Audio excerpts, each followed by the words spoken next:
Lady Blue wono ani dinde Queen Pizzy na eba eye Queen Pizzy edi e kan Lady Blue na chese no ye stage name se wosi wono no wo batese kakai oye musician chese Ghana fo nhwe nim entwen ne pa na etefo ninsem chire mu no wo pa chese ni inspiration wonya ye se woye nyumutuni se woto onyum ni na ne patapashi yom hye ni na wo so ho daye na enu echi no ohia eye patapa nso wo nia na daye na osunye ni nia wo hwehwe free mu na se patapa nso yisa suban no edi ena ma ne ni beka ne ho achese wo mo bonding ya na wo susu se eye den ya ebekọ echire ewo eye na brabo mu achese etefo ankoba ne sa no susu se eye patapa no wondwembo ne mane da patapa no ohun ne se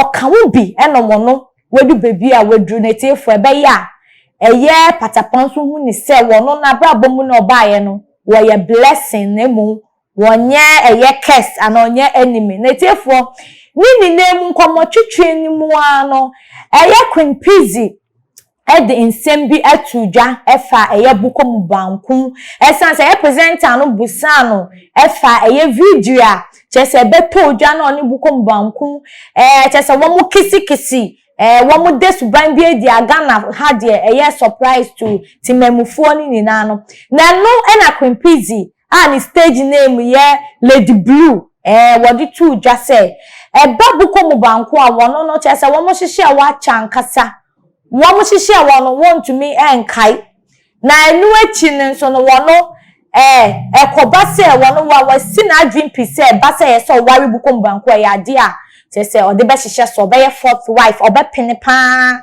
aye fourth wife of eye Bukom Banku now etefo nya enwo kra ne so se hwe Bukom Banku de ha adwin wo sex na mu se wo ma ne kwan ene 7 rounds 10 rounds 20 rounds kwa ma ne kwan ya wo beko etefo nsem ya eye Queen Pizzy de betu dwa no ntremu no video kan ye nkohwembra o de akakakra yembra na say me ne Bukom Banku ko kasa me hu bibi first e wo post bia o ye na o kisino say o ye dan o say dan na me bisa Bukom Banku say me hu bibi online say onu ko out na say o ye ne Bukom Banku confirm it say ba o de before me ba Bukom Banku so no Bukom Banku na o dan Bukom Banku me no ko out o only Bukom Banku ko out me ni any other man aside from him. I'm someone I don't cheat. I don't cheat. Who started the Bukom Banku ko out ache? Ache enti ache kura ache like ache even before I serve no buy empo man kan trend me ka trend and ka obedru sa kro ni mu ompo. Yeah, but Bukom no yo bia on hanipa dream to say because there was so many wives nenti on him they were or related in his sexual life. He's very good-hearted person. I mean, can't secret being true. On your beer or hard draining sex to say, bo, bama rebel, ni. He understands oba. Se wona u down one. Say, oh, what fe? And no the obe kwa unjai. And no castle to be power 7 rounds, no cray. Se u jana. Say be a mene worry. Makaso yenye. Obe kwa unjao. Se una we jam. Se una we judge chance na man. Bukom Banku wa power 7 rounds da. Nancy ya. Hey! What to be just 7 rounds? Nancy ya. And no, catch him say, or no, the ultimate or say, no, chill by ultimate cost 7 rounds. You go home, some of our boxing or ring in Musashi ultimate power. You know, there no crepa. Me drew James Nancy, me call Jamestown. Me drew another wife for no against a bim, but comporte because I know a baku ya say, oh, Baba, you near kuno yona. That's the intention. Like that's yes. And see, they will laugh with you, no. But almost soon him because anything I'm bagun who be brinana. Who call her you saw it. wives ni gum, exes wom, ex wom. They almost one particular place, and they always love to be with him. Me say, yes, me be a shop nanka ubon se me wo. Hey! We all sit, we all get seated. One say, as soon baby, I'll tin a home now, but some far drain or tin a home. But I didn't ban him more. Na ye na yat na honoma. Ex wom, the ex Bakubi, minim no. Na ye so wom, ne on no walk aswa, or no so ya or baho. Sisi ano Bukom Banku no, uko dibi keka na sa upasa wire no. Oh, me say no say me so me once I quite say na ye call race. Me wo kwan so a me call me race nefa. Omo so wo kwan so oni omo fa adwen ba kwa ebe bo. Say me so me nim kwan so a me so me. Sisi a me nim ni 2 wives. Nti uba beto so 3 ana. They be ye 3. Omo ye 3. Me to so 4. Nti uba wire ni so Bukom Banku sisi aso oba wire no. Me wire. Me wo me picture bi na mu kisi o se den. Eno una post here.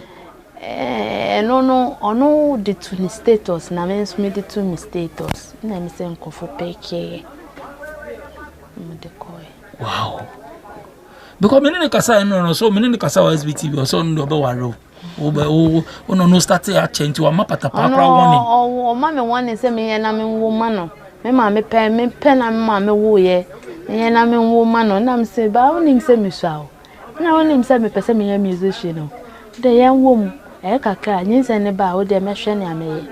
Na ne buefu. Ye come on the screen beach oh ye. Mo po ye how. Me ne start ye no me so me ne kasa but unim say bibia ope bia no e wo se me njintum. Me kan one pen wo se me nka two. E za o de bufu betumi aba me so and ona ope. Itimi je mu ba me sure say we tie me because me hu no. Me san call back no na nsem ni pie no o ka chem say we jai enti from that time to 31st no obe back to normal enter normal date say 31st because me call honey na no na onye den onsra no onsra na ya obi sra na say oben na na oh no ne hu mo hey ni skin ye fair like hu o yi ni chest ah. Hey, ni skin ye fe, ono no homo. Say you fe, say you fe. Oh. I am here. You don't suffer for. Hey! And easy. Wow. It's yenche nim say sisi ano, oba be fourth wife. Because ono so hu ni sani chemu nyeden. Ni obema me no an obema na yere ba kono. No na ono kwa ontante o ma mo kwa mo ka say no mo amaye. Wow.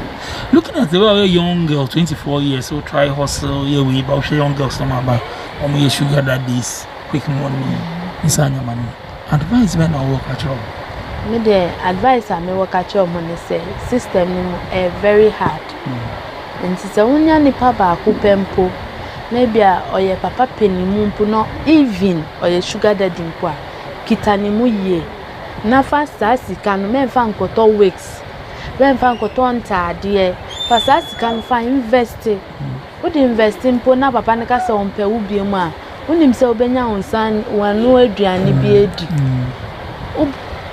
ebe grow but say wo di beto ehwi and then na phone bi e beba bia wo di beto Odi beye nyama bebre na sika na asey uwi a na oni na concern o ma ohwe na wakofo obi foforo ana ase obi di ejuma bi ba na wedi echire di a ende mpamocho mo de mu 2021 mo mayemfa adwene pa na sa slequin adwene na nkofu kita na eso nte esa na ya ye wo industry ni mu na ye boa ye ho no no ma tag sa de na amaye. Do you understand? Omo tag ma yesa na ma brand no ekofom so na enyesa because industry ni mu no se wanye news ntumi fan ye music video news we me de koye me music video 3 days today me amenyo. Do you understand? Yeah. Oh yes, smart. Oh, so me bisa. No, but so bisa kwasi bina. Eliki. So you title ni e de yen. Ebusiafo se we die wa wani tie mu ensem wa ye kwempizi de betu dwa no na wutimi hu se ya nyoma bi a eda na koma so senia Ghana for dodo na susu fa eye kwempizi ho eni Bukom Banku se e bia na che so mo pay for trending wo mo pese fame o mo ji wo mo dinti no mo yes a video no wa clear wa Ghana fo hu se we nya agro sem eye serious relationship ankasa na ekoso no mo start ye no enye na fiansa wo mo hyehyɛ so mo di bewie ama na ba be ye wife enti Ghana fo show mo hwe ni mo say trending ti na sa video ni ba out ni there bi ni bresem ni bresem ne say wo no kwempezi no wo do Bukom Banku na Bukom Banku so fele ne back even though say wo jire no mo a wo mo di kan jire no mo 3 say wo kasa wo ko ware kwempezi right now kwempezi beba beto so 4th na ni name ni Bukom Banku ni say wo no wo be ware sa allege say o si wo be ware kwempezi mana beto so 4th enti Ghana free she mamu mane enjai mo adwendwen simply no kwempezi ani Bukom Banku wo mo do wo mo ho enti muntwe yo wedding munhwe anim se wo mo de o ma ware no be hyehye so na etiefo wo hwe interview na course na presenter na busa question bi se Bukom Banku pa wo po no kwempezi oni mu hwe kan na utie ni kase ma wo se wo no de odonti ni ntiase bi awowo ewo mu se wakasa fa ho na enso nia ne man na se kire ne se wo kasa ba akofa ade ho wo bema life mu a na wagi ato wesan so ye bema o ye tire ti wono wakasa fa ho ne wo hu se Bukom Banku no ama ne ho mre na afen so hu se nsakira ye bi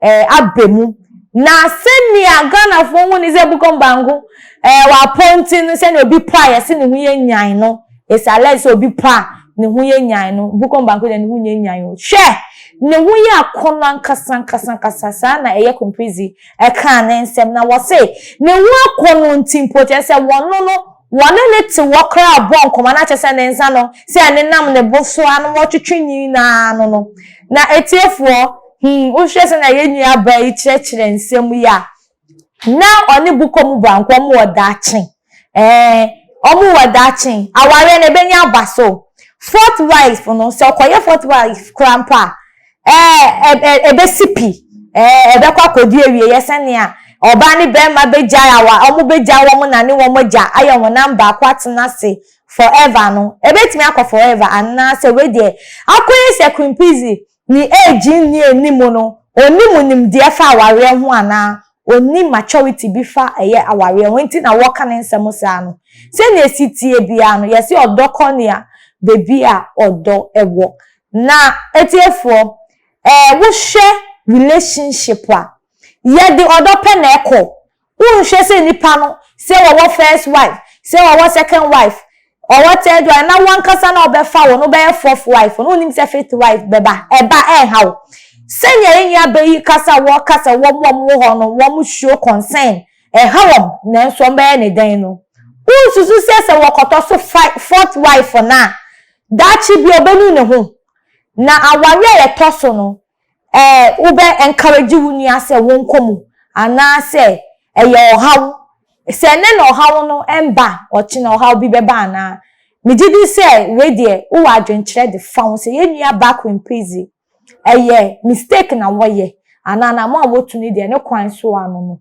se na mdi kan me nsem no odokọ ne odowa ana se ye nua be wontu ne hofo na won concentrate won ye ne music awo pesa woye so na ombo na brabo na bema wo sefata no beba be ware no ana bema o sefata na eni Bukom Banku ana se na sitie bia bo modia na drop wa dwenkyere e wo your comment section wo subscribe to Tuma GH if you dey kese se na di dwumede bia Tuma munmu ana won so won so wetimi a kyere wa dwen e dia fa won like share promote Tuma GH channel too much there die wo enioma bebre e de mamo na nenso muni aba mo somfo mesikaw e na medi nkita won yi beso mo aha e na mrebe na me kwan na mede mo esi nyame pa ye besa ahia bi makram